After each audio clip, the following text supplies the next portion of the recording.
if you have it. But anyway, that's what we're seeing, that I'm seeing more of anyway.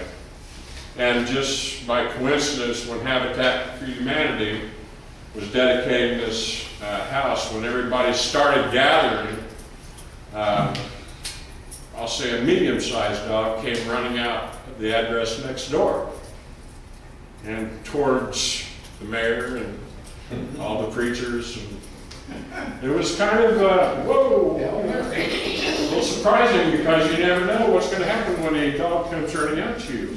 Luckily, it was not a mean dog, and one of the older teenagers came outside and took it back. So I've thought about asking them about that, because I have talked to him before, and we are on a positive level. And they need to know that that is not cool either. So, another thing in our book was the curfews. Leash law involved here? Pardon me? Do we have the leash law? Absolutely. For dogs and cats. Cats too. After a certain hour, when the animal control officers are off duty, then it's up to the police. And I think they have an animal control person on call. They do. And so they could Call the police, don't call him. they could call him and check it out. If he's not, too busy with a birthday party or something, that'll depend on, that'll see how much time it takes for him to get out. I've got the curfew for minors listed, in case anybody's interested. And Steve Lane was, wanted me to make sure that I mentioned that the city was going to hold a community bicycle day this year, Saturday, May 21st. And when we send out our notes, I'll probably put a link to this, because it just says that it's going to feature a bicycle ride from Danville City Hall to the Lincoln Park Pavilion. And then there'll be a presentation on bicycle safety and informational booths. And I also mentioned to the organizer and Steve Lane that this would be the perfect time to register bicycles. We get bicycles stolen regularly. Some years are worse than others. And it's so easy, it doesn't cost a penny to go to the public safety building and get a little card, describe the kind of bicycle you got. It's got a serial number on it. Write that down, put your name down. It's registered. They give you a little sticker. So if it ever comes up at a suspected burglar's house and they find this bicycle, they might find 20 of them. But you by this card, they'll be able to know, yeah, that's yours. You can go ahead and take it. Did you have the curfew? Pardon me? Did you have the curfew age? Yes, that was only Hope not. Yeah, you can be sure to take an agenda home with you. I've saved parts of two bicycles behind my garage Yeah, last summer. yeah. That was one of my welcomes to Holiday Hills when I found one off the corner of my property. There was some overgrown shrubbery and somebody had buried one back in that tall weeds and stuff. I got to meet the policeman, nice talk with him. But anyway, so that's all I'm going to tell you about that. We had other members go to that neighborhood workshop. Russ and Marge was there, Sharon and Jim was there. Jake and Roxy were there. John was there. Who? John. Yeah, John Midnight was there. So I'll tell you what, I'm going to have Jake come up and explain to you the different things that he experienced at that workshop. And I'm going to have him especially mention topic that Larry Thomason brought up about these special emergency lights, they're porch lights. And I'm gonna let you explain more about that, Jay. I think so.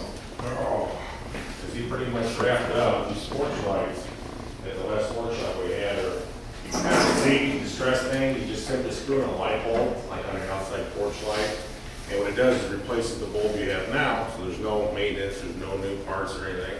And if you have a problem, was it two or three times is what we agreed on? One advertisement says 2, one says 3. So anyway, if you're having difficulty with breathing or you need 911 help, if the ambulance comes and it's dark out, it's difficult to see a lot of people's house numbers. They can see the beacon flashing on and off from your porch light. In addition to that, if you're not doing well and couldn't make it to the phone call, if you see that in your neighbor's house, it's important to go next door and make sure they're doing okay. So all you do is flip it on 2 or 3 times just real quick, and it'll set off the distress beacon that they can see from a half a mile away. Sort of like that one there. Yeah. Right here. No, this is somebody in distress zone. We have distress here. So, what we are doing is doing a drive for those. We're going to be collecting some kind of preliminary findings of how many people would be interested in this. If we buy this in rather large bulk throughout the city of Danville, the other 21 associations are all interested. That if we get enough to order, we can really drive this price down to $950, $960 a unit. 920 or 960. Yeah, so right now they're twice that when you buy in less than 100 at a time, so it's very important that we try to get probably 5 to 10 people at the minimum from each association neighborhood to be involved and want to get one, and that will get us way past that 100 number, so we can get them at the price break.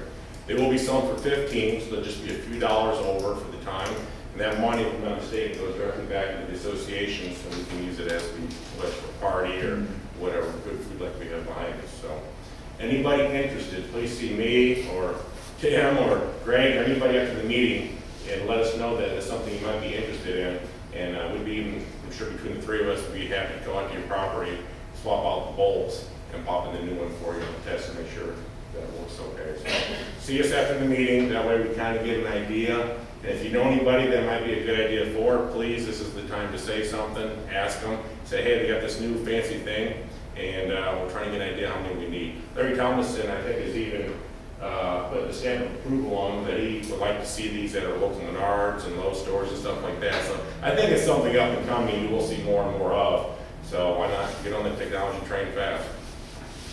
The only other thing I want to touch up that Greg did hit was the blood drive, just because it's kind of dear to my heart.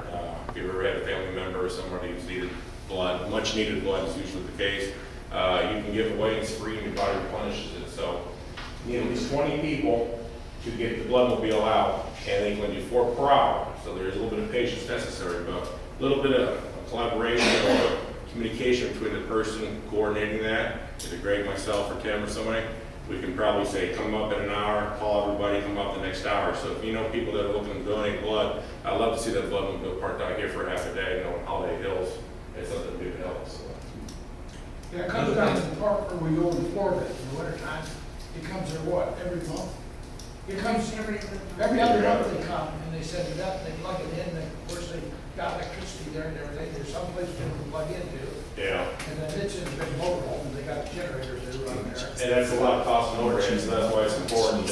We want at least 20, so it's cost conscious to do it. I mean, I imagine if we had 19, they're not going to throw their noses in the air, but let's be mindful that it's volunteers' times and efforts, and there is a cost associated with bringing that vehicle out. So if you do know somebody or you're willing to do it yourself, just let me know at the meeting. Be happy to write your name down. I'll get a list going, and we'll get a time and a date for that.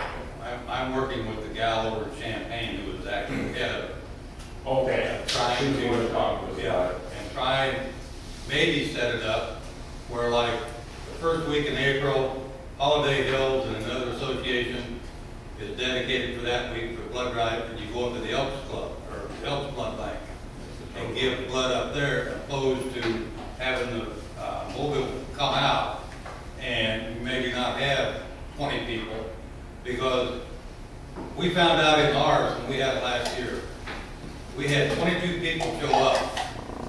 Only 17 or 16 of them was qualified to give blood, and they rule you out real quick. So they're, we were short of 20, but they was happy to get whatever they got. So we're we're trying to work out something where it'll save them some money and we can go up and do it.